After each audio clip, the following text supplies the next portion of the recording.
All right.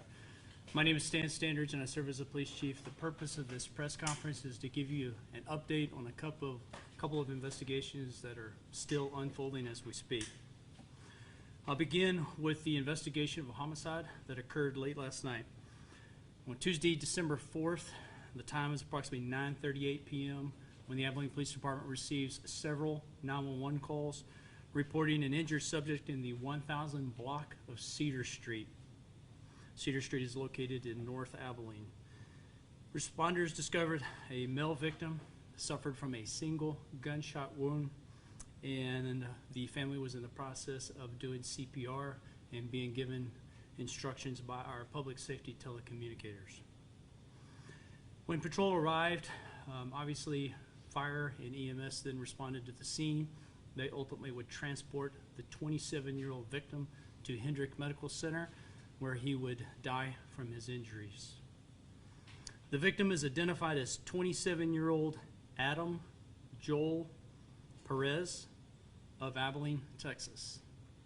So let me just stop right there and extend my sympathies to the Perez family. I spoke to many of them last night, but it was a very chaotic and a very stressful crime scene, and so I just want to reinforce the sympathies that our police department has for the Perez family. As is typical, criminal investigations, forensics, chaplain, police administration, all of us were notified and all of us responded to the scene. We would eventually discern that an unknown suspect or suspects in a vehicle proceeded down the alley located immediately west of the involved residence. And I know that we like to use the verbiage of a drive-by shooting, but honestly, we don't know if the vehicle was mobile when the shots were fired or if the suspects got out of the vehicle when the shots were fired. What I do know is shots were fired from the alley toward the back of the residence. Multiple rounds struck the home. One of the rounds entered the home and then actually struck the victim. He was struck by one bullet, and ultimately, as I've already expressed, CPR was done at the scene, taken to Hendrick, but he was not able to survive from that injury. So I have very limited information on this one. Our detectives and forensics personnel, they've been working nonstop since the notification of the call. I can't really tell you that we have any persons of interest or any information to share with you on who we're looking for.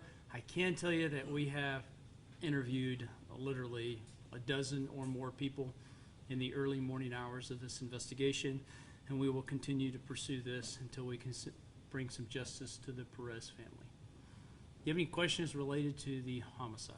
Do we still know what the vehicle looks like? We do not have any information on the vehicle. More accurately, I don't have any information on the vehicle.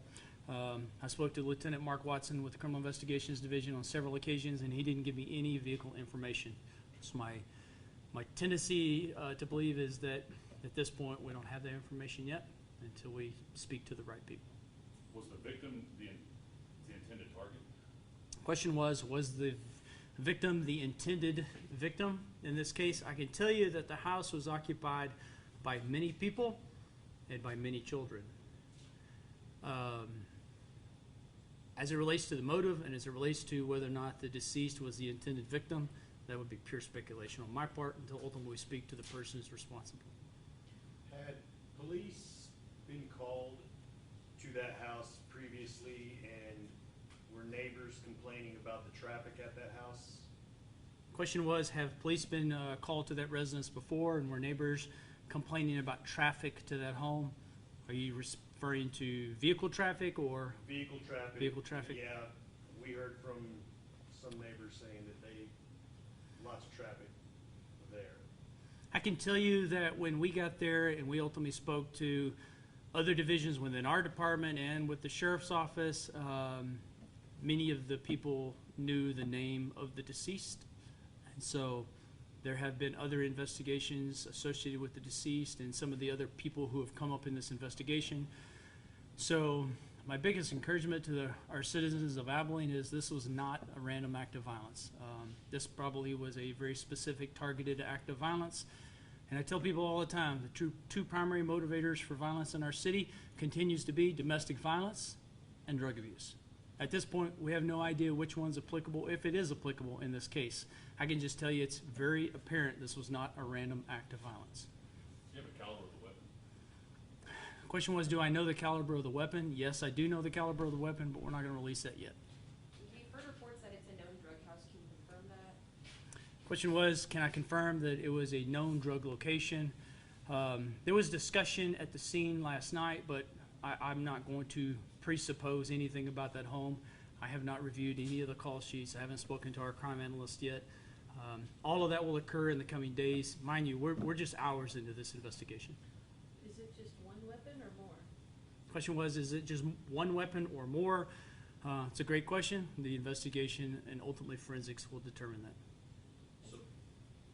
So there were kids inside the home when the male was shot?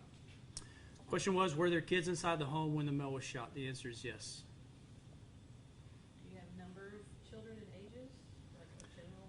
I do. I know when I arrived on scene, the question was, do I have ages and number of kids? I want to say, I'm looking at my chaplain, six children were inside the home. It's my understanding in speaking to the chaplain that the children were at the other end of the residence than the victim in this case.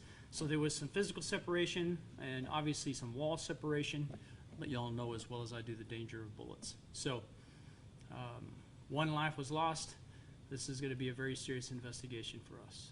Was the shots over the fence or through the fence and through the house? Question was, were the shots actually through the fence, over the fence, or whatever? I honestly don't know the answer. I know forensics is out there again, processing in the daylight. You know, our forensics employees are seldom recognized.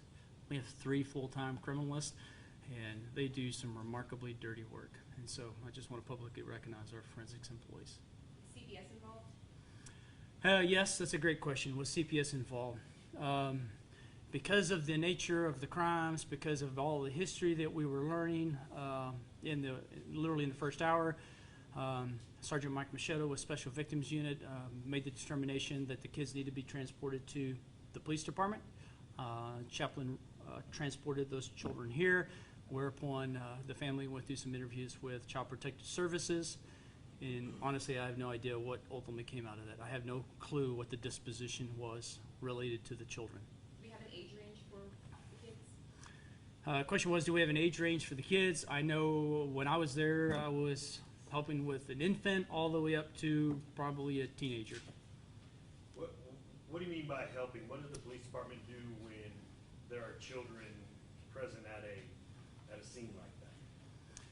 Question was, how does the police department help with children at a scene like that? Keep in mind the entire residence ultimately at that point is a crime scene, and so we need to get the family out of the crime scene, but you can't allow the family to disperse because you need to interview everybody, obviously minus the minor children. So ultimately what happens is we got them all out. Luckily, the chaplain was there. We loaded her vehicle completely up with family and children and kept them warm until ultimately the decision was made to take them back to the police department. Other family members ultimately would get in cars, and detectives were standing outside in the freezing cold, ultimately taking sworn statements from all the family members. It was a long night. And so this victim also has a known criminal history. Does that have anything to do with this? Question was asked, this victim has a known criminal history. Does that have anything to do with this? I don't want to presuppose anything about Mr. Perez. He's deceased, and I want to be very mindful of the family. I didn't know Mr. Perez whatsoever. I can tell you that all of that part will be investigated. Biggest thing I want to say, 2 things. Sympathies to the family, and then reassure the city that this was not a random act. So, can we move to the next investigation? One more question. One more question. We hear that the victim, the shooting victim, had just gotten out of prison. Do y'all know if he was reporting to his parole officer, if he was supposed to be? Question was, the media have learned that the victim just got out of prison, and was he reporting to his parole officer? Honestly, Victor, I have no idea. I don't know that information. Okay.